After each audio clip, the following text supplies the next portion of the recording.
हाय दोस्तों, आप सभी का स्वागत है आज के इस सेशन में और कैरियर जोन के इस यूट्यूब प्लेटफॉर्म पर। दोस्तों, हम डिस्कस करने वाले हैं एसएससी सीजीएल का जो मेंस एग्जाम हुआ है उसमें जो पूछे गए क्वेश्चन है उसके बारे में हम डिस्कस करेंगे। जिस उसमें भी स्पेशली उसको डिस्कस करेंगे जो करंट अफेयर से क्वेश्चन पूछा गया था। करंट अफेयर से जितने भी क्वेश्चन पूछे गए हैं अब तक जितना मुझे मिला है रिसोर्सेज से उसको मैं डिस्कस करूंगा, आपको बताऊंगा, ठीक है। और जो क्लासेस में पढ़ाता हूँ उसमें सारा का सारा ये सारी चीज़ें मैंने आपको पढ़ा रखा है। खैर हम वो बातें नहीं करेंगे अभी, क्या पढ़ा है नहीं पढ़ा, बस अभी डिस्कस करूंगा। जो नए स्टूडेंट है उनके लिए फायदा हो जाएगा। और ये जो चीज़ें हैं ना, जो क्वेश्चन पूछा गया उससे रिलेटेड जो होगा सारी चीज़ों को मैं डिस्कस करूंगा यहाँ पे विद एक्स्ट्रा फैक्ट्स स्ट्रैटेजी के। और ये जो होगा इंपॉर्टेंट रहेगा अपकमिंग शिफ्ट के लिए, ठीक है। तो देखते हैं क्या पूछा गया था। आते हैं आज के पहला क्वेश्चन पे, देखते हैं, शुरुआत करते हैं। ये देखो, एक छोटा सा क्वेश्चन था, इंपॉर्टेंट क्वेश्चन था, इजी क्वेश्चन था। किस संगठन का मुख्यालय जो है मॉन्ट्रियल में है? तो मॉन्ट्रियल में किसका हेडक्वार्टर है? अंतर्राष्ट्रीय नागरिक उड्डयन संगठन का हेडक्वार्टर कहाँ पे है? मॉन्ट्रियल में, ठीक है। तो कई बार ये करंट अफेयर का जो हमारा सेशन होता है उसमें मैं ऑलरेडी करा चुका हूँ। कुछ देख लेते हैं इंपॉर्टेंट संगठन के बारे में। एशियाई विकास बैंक का हेडक्वार्टर कहाँ पे है? फिलीपींस में है। Asian infrastructure investment bank Beijing China में है। Amnesty international London United kingdom में है। एशिया प्रशांत आर्थिक सहयोग एपेक का हेडक्वार्टर कहाँ पे है? सिंगापुर में है। दक्षिण पूर्व एशियाई राष्ट्र संघ एशियान का हेडक्वार्टर कहाँ पे है? जकार्ता इंडोनेशिया में है। बैंक फॉर इंटरनेशनल सेटलमेंट कहाँ पे है? स्विट्जरलैंड में इसका हेडक्वार्टर है। बिम्स्टेक ढाका में है। राष्ट्रमंडल कॉमनवेल्थ लंदन यूनाइटेड किंगडम में है। यूरोप की परिषद स्ट्रासबर्ग फ्रांस में है। पुनर्निर्माण विकास के लिए यूरोपीय बैंक कहाँ पे है? लंदन यूनाइटेड किंगडम में है। यूरोपीय संघ का हेडक्वार्टर कहाँ पे? ब्रुसेल्स बेल्जियम में है। और यूरोपीय मुक्त व्यापार संघ जिनेवा स्विट्जरलैंड में इसका हेडक्वार्टर है, सचिवालय है।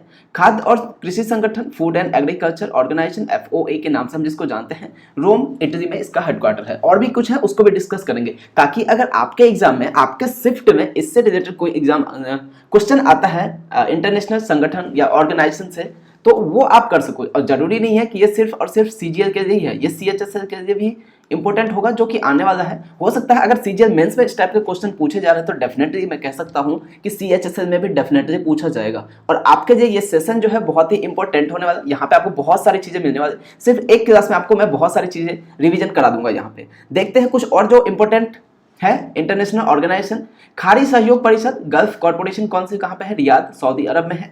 अंतरराष्ट्रीय श्रम संगठन स्विट्जरलैंड कहाँ पे है? स्विट्जरलैंड में है। और ILO के बाह्य लेखा परीक्षक के रूप में किसे नियुक्त किया गया है? तो गिरीश चंद्र मुर्मू जी को नियुक्त किया गया है। International Court of Justice the Hague Netherland में है। अंतरराष्ट्रीय मुद्रा कोष International Monetary Fund Washington DC USA में है। अंतरराष्ट्रीय समुद्री संगठन का कहाँ पे है? लंदन। मेरीटाइम ऑर्गेनाइजेशन कहाँ पे है? लंदन यूनाइटेड किंगडम में है। अंतरराष्ट्रीय नागरिक उड्डयन संगठन मॉन्ट्रियल कनाडा में है। अंतरराष्ट्रीय दूरसंचार संघ International Telecommunication Union Geneva Switzerland में है। अंतरराष्ट्रीय परमाणु ऊर्जा एजेंसी यानी कि इंटरनेशनल एटॉमिक एनर्जी एजेंसी का कहाँ पे है? वियना ऑस्ट्रिया में है। अंतरराष्ट्रीय आपराधिक न्यायालय इंटरनेशनल क्रिमिनल कोर्ट कहाँ पे है? ये भी द हेग में है।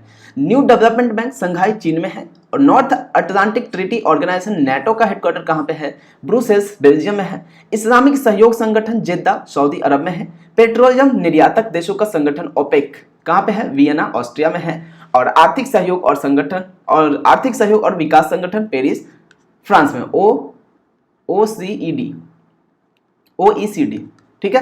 तो ये कुछ अंतरराष्ट्रीय संगठन थे, इंटरनेशनल ऑर्गेनाइजेशन था, जिसका हेडक्वार्टर हमने आपको यहाँ पे डिस्कस किया है, जो कि पूछा गया था। मैं एक बार डिस्प्ले जो है उसको क्लीन कर देता हूँ, साफ कर देता हूँ। अगर आपको स्क्रीनशॉट लेना हो तो आप ले सकते हैं, ताकि आप रिवीजन कर दें। अगर आप एग्जाम देने जा रहे हैं, सेंटर पे पहुंच रहे हैं, तो आप चलते चलते इसको स्क्रीनशॉट रहेगा तो रिवीजन कर पाओगे। आप इसका स्क्रीनशॉट ले लीजिए। इसका भी मैं कर देता हूँ, इसका भी आप ले सकते हैं,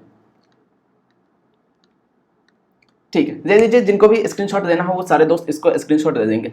बढ़ते हैं नेक्स्ट क्वेश्चन पे, देखते हैं क्या पूछा गया था। अगला क्वेश्चन जो था, भारत के 77वें ग्रैंड मास्टर कौन है? तो आदित्य मित्तल जो है भारत के 77वें ग्रैंड मास्टर बन गए हैं, ठीक है। अभी जो बना है 80 नंबर का 88th कौन था? तो NR विग्नेश बना है। 79th नंबर का, वैसे मैंने दिया हुआ दिखाता हूँ आपको सारा, देखो। 1988 में विश्वनाथ आनंद भारत के पहले ग्रैंड मास्टर बने थे। विग्नेश NR 80th नंबर के ग्रैंड मास्टर बने हैं। प्रणेश M 79th नंबर का ग्रैंड मास्टर है। कौस्तभ चटर्जी 78th नंबर का ग्रैंड मास्टर है। आदित्य मित्तल 77th नंबर का ग्रैंड मास्टर है। प्रणव आनंद 76 नंबर का है। और वी प्रणव 75 नंबर का ग्रैंड मास्टर है। तो ये जो है 75 से लेकर 80 तक आपको याद होना चाहिए। हो सकता है आपके शिफ्ट में कोई और पूछ ले इनमें से। और एक चीज और बता दूं, ये जो विनेश NR हैं, इनका जो एक भाई था रियल ब्रदर वो 59 नंबर के ग्रैंड मास्टर थे, जिनका नाम क्या था, विशाख NR, विशाख NR। तो ये 59 नंबर के ग्रैंड मास्टर थे। अभी अभी इन्होंने कुछ टाइम, ये फरवरी एंड के आसपास का न्यूज है, जिसमें विघ्नेश NR जो है 88th ग्रैंड मास्टर बन गए थे भारत के। और इनके जो ब्रदर थे, रियल ब्रदर थे, जिनका नाम क्या था, विशाख NR, वो 59th नंबर के ग्रैंड मास्टर थे। कब बने थे, 2019 में। तो ध्यान रखिएगा, ये क्वेश्चन भी इंपॉर्टेंट है, पूछा जा सकता है आपके एग्जाम में। ठीक है, आते हैं नेक्स्ट क्वेश्चन देखते हैं। एक बुक एंड ऑथर से पूछा गया था कि फियरलेस गवर्नेंस बुक के लेखक कौन है, तो किरण बेदी इसके लेखक हैं। काफी पूछा गया एग्जाम में, पूछा गया प्रीवियस ईयर जो एग्जाम हुए थे उसमें भी पूछा गया था। रिवीजन कर देते हैं एक बार सारे बुक्स एंड ऑथर का। ज्यादा टाइम नहीं दूंगा दोस्तों, मैं आपको कम टाइम में कोशिश करूंगा ज्यादा से ज्यादा चीजें रिवीजन कराने का। तो देखो, द रोड अहेड के जो ऑथर हैं बिल गेट्स हैं। अंबेडकर अलाइव, शशि थरूर इसके ऑथर हैं। The Corbett Papers, Akshay Shah and Stephen Alter, ये जो है ना रिसेंट बुक के ये मैंने रिवीजन करा रहा हूं आपको मैं यहाँ पे। ठीक है, place called home, Preeti Shenoy है। The struggle for police reform in India, Prakash Singh है। Tomb and sand, Geetanjali Shree के ऑथर हैं इसके। The great tech game, Aniruddha Suri इसके ऑथर है। अनफिनिश्ड के ऑथर कौन है, Priyanka Chopra. History, a shot at history, Abhinav Bindra. ऐसा नहीं है कि सारे का रिसेंट है, कुछ प्रीवियस ईयर के भी है जो इंपॉर्टेंट है, जो पूछे जाने के चांसेस है, उसको मैंने यहाँ पे कवर किया हुआ है। आई एम नो मसीहा, सोनू सूद एंड को रिटन कौन था, मीना अय्यर के द्वारा था। The God of small thing के लेखक कौन है, नोवेल बाय अरुंधति रॉय इसके लेखक हैं। Fearless governance, Kiran Bedi. From dependence to self reliance, Bimal Jalan इसके ऑथर हैं। और tomb of sand, Geetanjali Shree हैं। The race of my life, an autobiography of Indian athlete Milkha Singh.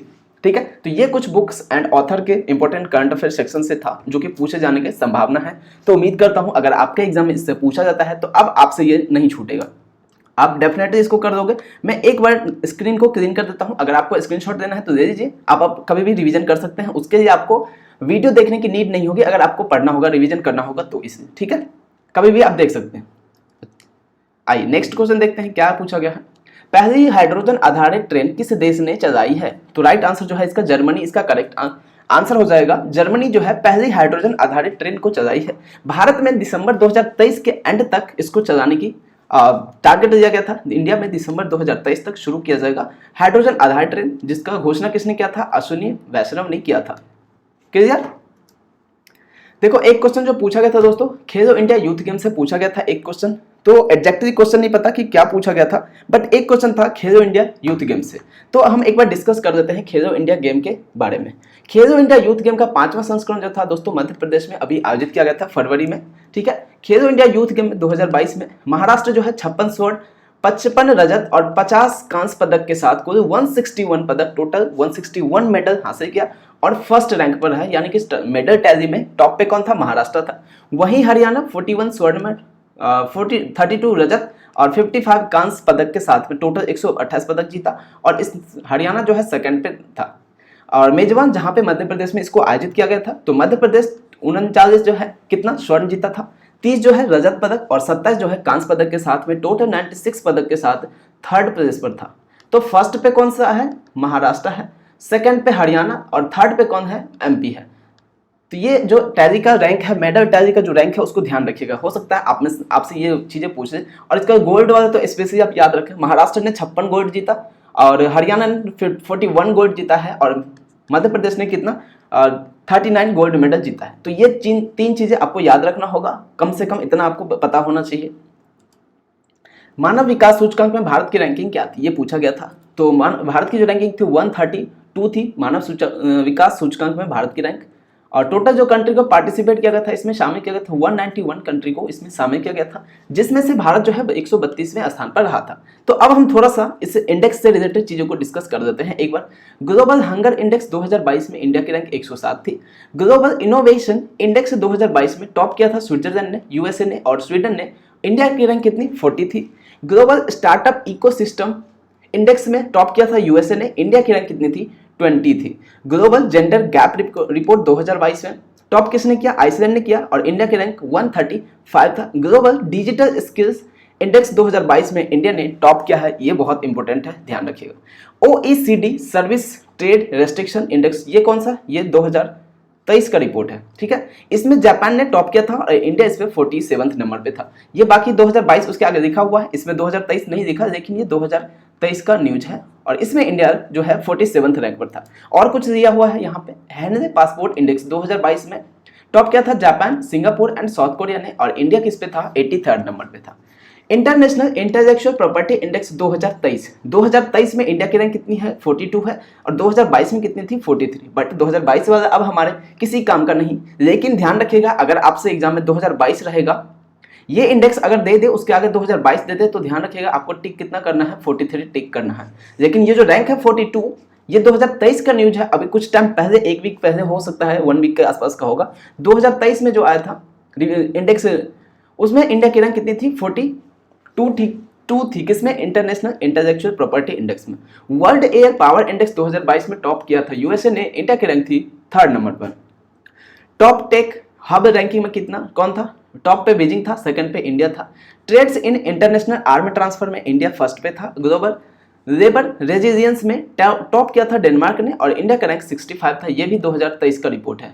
तो यहाँ पे टोटल हमने 3 रिपोर्ट ऐसे हैं जो 2023 के हैं, बाकी सभी के सभी 2022 के हैं। एक बार मैं इसको डिस्प्ले को स्क्रीन कर देता हूँ, उसके बाद मैं आपको बताता हूँ कौन सा न्यूज।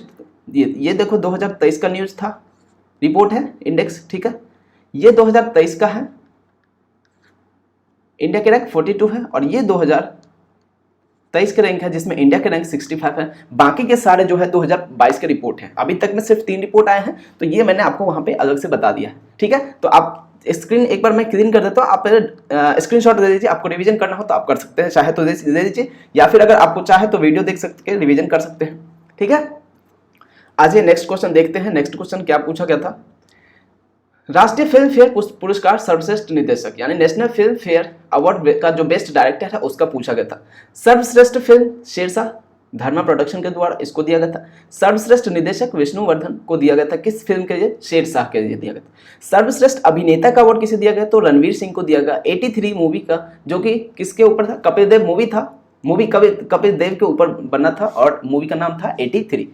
सर्वश्रेष्ठ अभिनेत्री का अवार्ड किसे, कृति सेनन को मिमी के लिए दिया गया था। सर्वश्रेष्ठ सहायक अभिनेता के लिए पंकज त्रिपाठी को दिया गया था, किसके लिए, मिमी के लिए दिया गया था। और सर्वश्रेष्ठ सहायक अभिनेत्री साई ताम्हनकर, इनको किसके लिए दिया गया था, मिमी के लिए दिया गया था। तो ये कुछ नेशनल फिल्म फेयर अवार्ड का जो बेस्ट अवार्ड था उसके बारे में डिस्कस किया हमने, इसको आप याद कर दीजिएगा। और जल्दी हम आपके लिए क्या, एक तो दादा साहेब फाल्के पुरस्कार और दूसरा बाफ्टा,